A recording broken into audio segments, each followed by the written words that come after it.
Hello, my dear students. Myself, Amira Valia, Faculty of Chemistry from SCT Science College, Junagadh. આની પહેલાંના video સેશનના અંતે તમે લોકો કલરીમેટ્રી અને એને રિલેટેડ પ્રોબ્લેમ સમ્સ છે એ જોયા. આજના આ વિડીયો સેશનના અંતે તમે લોકો કલરીમીટરનું ઇન્સ્ટ્રુમેન્ટેશન છે એ જોશો. Let us discuss spectrophotometric estimation. આજે આપણે કલરીમીટરની મદદથી જે સ્પેક્ટ્રોફોટોમેટ્રિક એસ્ટિમેશન થાય છે એ સમજશું.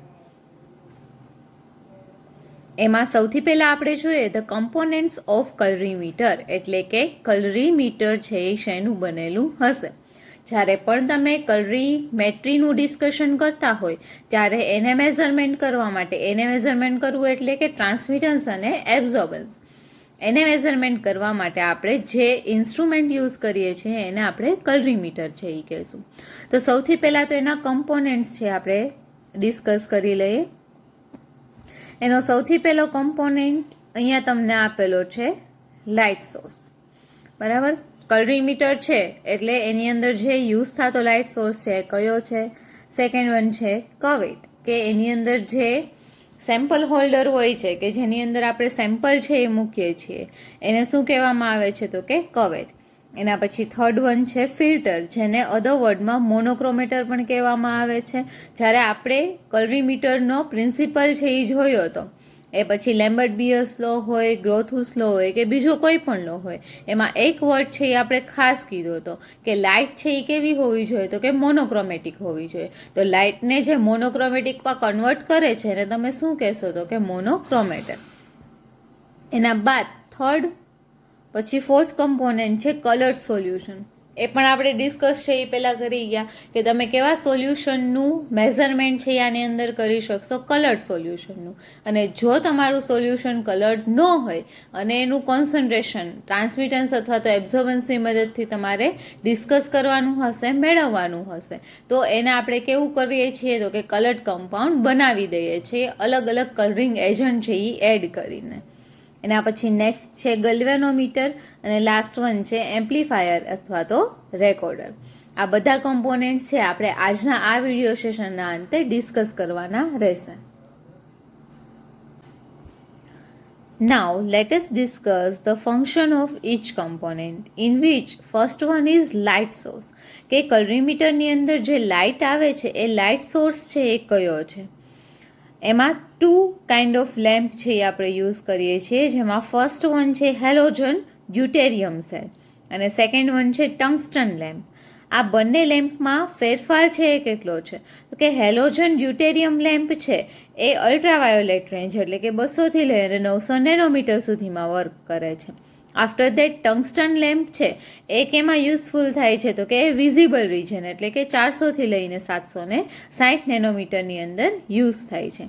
આપણે જોઈ ગયા કે જ્યારે પણ આપણે કલરીમેટ્રી રિલેટેડ કાંઈ બી વાત કરવી હશે તો આપણે કયા રિજિયનની વાત કરશું? આપણે એને એંગસ્ટ્રોમમાં લીધા હતા કે 2000થી લઈ અને 8000 એંગસ્ટ્રોમ સુધી. તો અહીંયા આપણને શું કીધેલું છે? 400થી લઈને 760 નેનોમીટર સુધી. તો જનરલી કલરીમીટરની અંદર જે નોર્મલ લેબોરેટરીમાં યુઝ થતા હોય એની અંદર આપણે ટંગસ્ટન લેમ્પનો છે એ યુઝ કરશું. Now let us discuss the another component, that is cuvette. હવે જેને આપણે સેમ્પલ સેલ બી કહીએ છીએ કે અથવા તો જેને સેમ્પલ હોલ્ડરની અંદર આપણે પુટ ડાઉન કરીએ છીએ, એ જે વેસલ હોય એ વેસલ છે એ કેની બનેલી હશે? તો કે ગ્લાસની બનેલી હશે યા તો એ ક્વાર્ટઝ સેલની બનેલી હશે. તો આપણે જોઈએ કવેટ છે એનો યુઝ છે એ શું છે? As per Lambert Beer's law, path length is fixed to 1 cm. Sample cell has 1 cm diameter. કે જે આપણે સેમ્પલ સેલ એટલે કે સેમ્પલ હોલ્ડર રહેશું, બરાબર, એની થિકનેસ છે એ આપણે કેવી રાખશું? તો કે ફિક્સ રાખશું. જે કેટલી હશે? તો કે 1 સેન્ટીમીટર ડાયામીટર જેટલી. A container that contains a sample is usually called cell. જે કન્ટેનરની અંદર આપણે સોલ્યુશન છે એ ફિલઅપ કરી અને એનું કોન્સન્ટ્રેશન ડિટરમાઇન કરીએ છીએ એને આપણે જનરલી શું કહેશું? તો કે સેલ. હવે આ જે કવેટ છે એ બે ટાઈપની હશે, એક તો ગ્લાસ અને બીજું છે ક્વાર્ટઝ સેલ. ગ્લાસની અંદર આપણે જોઈએ wavelength of 340 nanometer or less hardly passes the glass cell. It absorbs in glass cuvette. It is cheap. Glass cuvette જે આપણે યુઝ કરશો એની અંદરથી 340 નેનોમીટર અથવા તો એનાથી ઓછી વેવલેન્થ ધરાવતી લાઇટ છે એ હાર્ડલી પાસ આઉટ થશે. એ સિવાયની એ લાઇટને પાસ આઉટ થવા દેશે નહીં. આ કમ્પેરેટિવલી કેવો છે તો કે ચીપ છે. Second one, quartz cell. It allows passages of light in the entire wavelength in the ultraviolet and visible range. UV અને વિઝિબલ રેન્જની અંદર આવતી તમામ વેવલેન્થને શું કરશે તો કે પાસ આઉટ થવા દેશે. Used for the measurement in the ultraviolet range. જ્યારે પણ તમારે મેઝરમેન્ટ છે યુવી રેન્જની અંદર કરવી હશે ત્યારે આ ક્વાર્ટઝ કવેટ છે એનો આપણે શું કરશું તો કે યુઝ કરશું. ગ્લાસ કવેટની કમ્પેરિઝનમાં ક્વાર્ટઝ કવેટ છે એ કેવી છે કમ્પેરેટિવલી તો કે કોસ્ટલી છે. Now let us discuss another component of this, monochromator. જેમ આપણે વાત કરી હતી એમ કે જ્યારે પણ તમે કલરીમેટ્રિક એસ્ટિમેશન કરતા હશો ત્યારે એમાંથી પાસ આઉટ થતી લાઇટ છે એ મોનોક્રોમેટિક હોવી જોઈએ. મોનોક્રોમેટિક ન હોય તો એને કેમાં કન્વર્ટ કરવામાં આવે તો કે મોનોક્રોમેટિકમાં. તો જ્યારે આપણે ટંગસ્ટન ફિલામેન્ટનો ધારો કે યુઝ કરીએ છીએ એઝ અ લાઇટ સોર્સ તરીકે, ત્યારે જો એ મોનોક્રોમેટિક લાઇટ ન હોય તો એને કેમાં કન્વર્ટ કરવામાં આવે છે તો કે મોનોક્રોમેટિક લાઇટમાં. તો એ કઈ રીતે તો કે એમાં સૌથી પહેલાં છે with the help of filter used for selecting the monochromatic light. એ શા માટે યુઝ થાય છે કે મોનોક્રોમેટિક લાઇટને સિલેક્ટ કરવા માટે. Filters will absorb light of unwanted wavelength and allow only monochromatic light two pass through. એટલે કે આ ફિલ્ટર છે એ શું કામ કરશે તો કે આ ફિલ્ટર છે એ અનવોન્ટેડ લાઇટને એબ્ઝોર્બ કરી લેશે અને જે લાઇટ આપણે જોતી હશે, ધારો કે બ્લુ કલરની લાઇટ જોઈએ છે, રેડ કલરની જોઈએ છે, એને શું કરવા દેશે તો કે પોતાનામાંથી પાસ આઉટ થવા દેશે. બરાબર, એટલે આવી રીતે આપણે મોનોક્રોમેટિક લાઇટ છે મેળવી શકશું. જેના 3 ટાઈપ્સ છે, by prism, by grating and by coloured solution. હવે આપણે નેક્સ્ટ જોઈએ prism. Wide range of spectrum of 175 to 2700 nanometer. આટલી વેવલેન્થ સુધીની રેન્જ છે એ પ્રિઝમ ધરાવે છે કે એટલા સુધીનું એ શું કરી શકશે તો કે મોનોક્રોમેટિંગ કરી શકશે. The actual separation between two wavelength depends upon the dispersive power of prism. કઈ લાઇટને સ્કેટર કરી શકશે, કઈ લાઇટ છે એને એબ્ઝોર્બ કરશે અને કઈ લાઇટને મોનોક્રોમેટિક બીમ તરીકે પાસ આઉટ કરશે. એ કેના ઉપર ડિપેન્ડેડ હશે તો કે it is depended on the dispersive power of prism. Dispersive power એટલે શું છે એ તમે લોકો જ્યારે 10th અંદર લેન્સીસ છે એ ભણ્યા ત્યારે એની અંદર પાવર ઓફ લેન્સ છે એ ભણ્યા હતા, એને રિલેટેડ છે એ છે. એના પછી નેક્સ્ટ છે કલર સોલ્યુશન. તો આપણને જેમ ખબર છે એમ જ કે તમે કેવા કમ્પોનેન્ટ્સનો, કેવા સેમ્પલ્સનું એસ્ટિમેશન છે એ કલરીમેટ્રીની અંદર કરી શકશો કે જે કમ્પોનેન્ટ્સ છે એ કેવા હશે તો કે કલર્ડ હશે. બાય ચાન્સ જો એ કલર્ડ ન હોય તો આપણે એમાં કલરિંગ એજન્ટ એડ કરી અને એને કેવા બનાવ્યા છીએ તો કે colour. Laser proportion of the color represented by it. For example, a blue solution appears blue because when white light passes through it, large proportion of blue light will be transmitted. આપણે જેમ પહેલાં વાત કરી હતી એમ ચેપ્ટરની શરૂઆતમાં કે તમને કોઈ બી ઓબ્જેક્ટ કોઈ પર્ટિક્યુલર કલરનો દેખાય છે તો એની પાછળનું રીઝન એને ટ્રાન્સમિટ કરેલી લાઇટ છે. તો અહીંયા તમને કીધેલું છે કે કોઈ બી કલર બ્લુ આપણને દેખાય છે. શા માટે? કારણ કે વ્હાઇટ લાઇટ તમે એમાંથી જ્યારે પાસ આઉટ કરશો ત્યારે મોસ્ટલી બ્લુ લાઇટને શું કરી નાખશે તો કે ટ્રાન્સમિટ કરી નાખશે અને બાકીની લાઇટને શું કરશે તો કે એબ્ઝોર્બ. એટલા માટે આપણને એ પર્ટિક્યુલર ઓબ્જેક્ટ છે બ્લુ કલરનું દેખાશે. એના પછી નેક્સ્ટ જોઈએ ગ્રેટિંગ્સ. એની અંદર this device separate the various wavelength of radiant energy as produced by a tungsten lamp by reflection or diffraction and from the spectrum produced. Tungsten filament છે એના દ્વારા પ્રોડ્યુસ થતી લાઇટ છે, પછી એ રિફ્લેક્ટેડ હોય, ડિફ્રેક્શનવાળી હોય કે પછી અલગ અલગ સ્પેક્ટ્રમ છે એ પ્રોડ્યુસ કરતી હશે, એ બધાને સેપરેટ કરી અને મોનોક્રોમેટિક બનાવવાનું કામ છે કરશે. desired wavelength selected by the adjustment of an exit slit. એમાં સ્લિટ ટાઈપની રચના હોય કે જેના એડજસ્ટમેન્ટ વડે આપણે જેવી મોનોક્રોમેટિક લાઇટ છે એ જોતી હોય એ આપણે મેળવી શકીએ. But it is costly than others. એ બધા કરતાં કેવી છે તો કે કોસ્ટલી છે.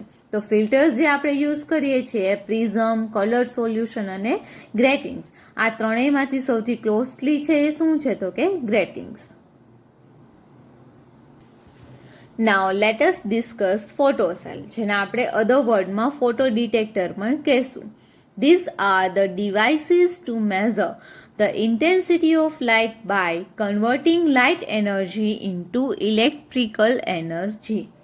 જે લાઇટ એનર્જી છે એને ઇલેક્ટ્રિક એનર્જીમાં એ શું કરે છે તો કે કન્વર્ટ કરે છે અને ઇન્ટેન્સિટી ઓફ લાઇટને એ મેઝર કરશે. They are made up of light sensitive materials such as psyllium. બરાબર, એ શેના બનેલા હોય છે તો કે લાઇટ ડિટેક્ટિંગ, લાઇટ પ્રત્યે કેવા હોય છે તો કે સેન્સિટિવ હોય છે, જે જનરલી સિલિનિયમ જેવા કમ્પોનેન્ટ્સના બનેલા હોય છે. એના પછી છે ગેલ્વેનોમીટર, રીડ આઉટ ડિવાઇસ. એ છે જે ઇનપુટ આપશે ફોટોસેલ, એને કેચઅપ કરી અને એને શું કરશે તો કે રીડિંગના ફોર્મમાં કન્વર્ટ કરશે. A galvanometer is used to detect and measure electrical current produced by the photodetector. જેમ હમણાં આપણે કીધું એમ કે ફોટો ડિટેક્ટરનું કામ શું છે તો કે એ લાઇટ એનર્જીને ઇલેક્ટ્રિકલ એનર્જીમાં કન્વર્ટ કરે છે. આ ઇલેક્ટ્રિકલ એનર્જી છે એ કેના વડે મેઝરમેન્ટ થશે તો કે ગેલ્વેનોમીટર વડે. It is calibrated to read directly either transmitted or absorbance both. એને એવી રીતે કેલિબ્રેટ કરવામાં આવે કે પહેલાં તો ધારો કે આપણે ટ્રાન્સમિટન્સ મેઝર કરવું હોય તો એપી કરી શકશું અને એબ્ઝોર્બન્સ બી કરી શકશું. કોઈ બી એક કમ્પોનેન્ટનું ટ્રાન્સમિટન્સ અને એબ્ઝોર્બન્સ બંને છે આપણે મેઝરમેન્ટ છે એ કરી શકશું બાય પ્રોપર કેલિબ્રેશન. નાવ આ એનો એક ફોટો ડાયાગ્રામ છે કે અહીંયા આપણને શું આપેલું છે તો કે લેમ્પ છે એ આપેલો છે. આ લેમ્પમાંથી લાઇટ છે એ પાસ આઉટ થશે કે એની અંદર તો કે મોનોક્રોમેટરની અંદર, કારણ કે આ લાઇટ છે એ મોનોક્રોમેટિક નહીં હોય. તો આ જે મોનોક્રોમેટર છે એ શું કરશે તો કે આ લાઇટ સોર્સને મોનોક્રોમેટિક બનાવશે, એટલે સર્ટેન ઇન્ટેન્સિટી ધરાવતી લાઇટ છે એ આપશે. જે આ સેમ્પલ હોલ્ડર છે જેની અંદર કવેટ છે એ મૂકેલી છે, જેની અંદર કલર સોલ્યુશન છે એ ભરેલું છે, એની અંદરથી પાસ આઉટ થશે અને શું કરશે તો કે અમુક લાઇટનું ઈ એબ્ઝોર્બન્સ છે એ કરી નાખશે, બાકીની લાઇટ છે ને એ શું કરશે તો કે ટ્રાન્સમિટ કરશે. તો એની આ ઇન્ટેન્સિટી ઓફ ટ્રાન્સમિટેડ લાઇટ એ પહેલાં તો ફોટો ડિટેક્ટરની અંદર મેઝર થશે. પછી આ ફોટો ડિટેક્ટર શું કરશે તો કે આ જે લાઇટ સોર્સ છે એને ઇલેક્ટ્રિકલ સોર્સમાં કન્વર્ટ કરશે અને ગેલ્વેનોમીટર વડે શું થશે મેઝર થશે. જો તમારું ગેલ્વેનોમીટર એબ્ઝોર્બન્સ પર રાખેલું હશે તો એબ્ઝોર્બન્સ બતાવશે અને જો ટ્રાન્સમિટન્સ પણ રાખેલું હશે તો એ તમને શું બતાવશે તો કે ટ્રાન્સમિટન્સ. અને હંમેશા યાદ રાખો કે એબ્ઝોર્બન્સની વેલ્યુ છે એ કેટલી હોય તો કે મેક્સિમમ છે એ 1 હશે. 1 કરતાં વધારે છે એ ક્યારેય હશે નહીં, એટલે બિટવીન 0 અને 1 છે એ એબ્ઝોર્બન્સની વેલ્યુ તમને મળશે. જ્યારે ટ્રાન્સમિટન્સ છે એની વેલ્યુ છે એ મેક્સિમમ કેટલી હશે 100 અને મિનિમમ છે એ કેટલી હશે તો કે 0. હવે આપણે બીજી ફિગર છે આને રિલેટેડ જોઈએ. આ જે ફિગર છે એમાં પણ કઈ રીતનું છે તો કે ટંગસ્ટન ફિલામેન્ટ ધરાવતો લેમ્પ છે, લાઇટ સોર્સ તરીકે છે, પણ અહીંયા મોનોક્રોમેટર તરીકે શું લીધેલું છે તો કે પ્રિઝમ.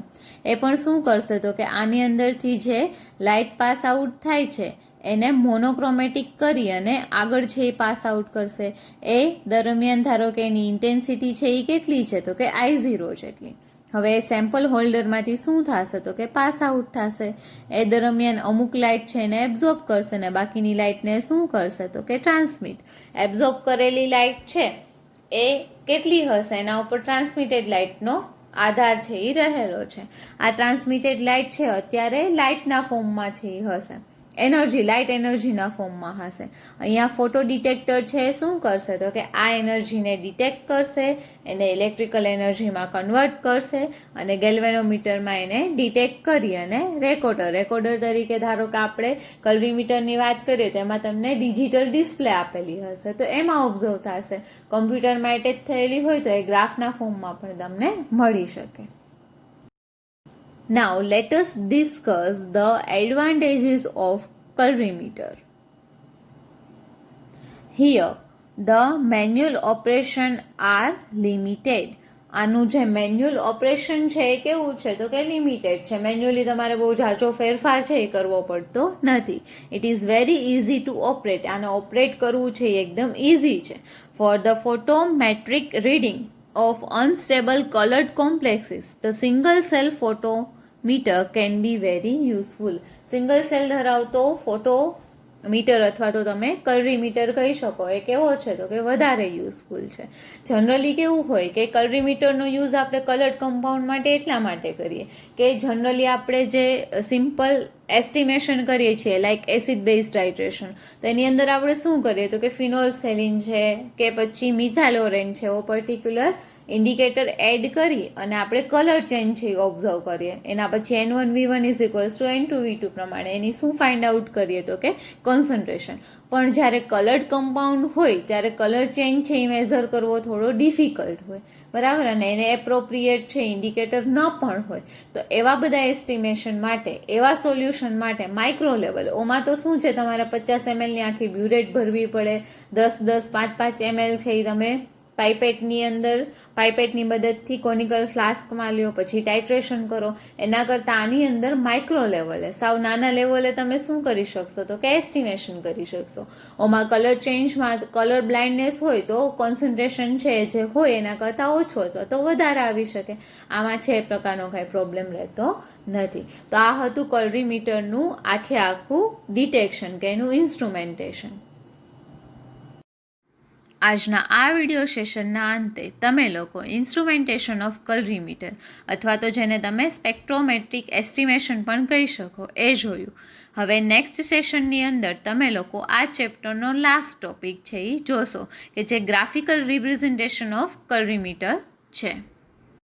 આઈ હોપ તમને આ વિડીયો લેક્ચરની અંદર બધું સમજાઈ ગયું હશે. Thank you.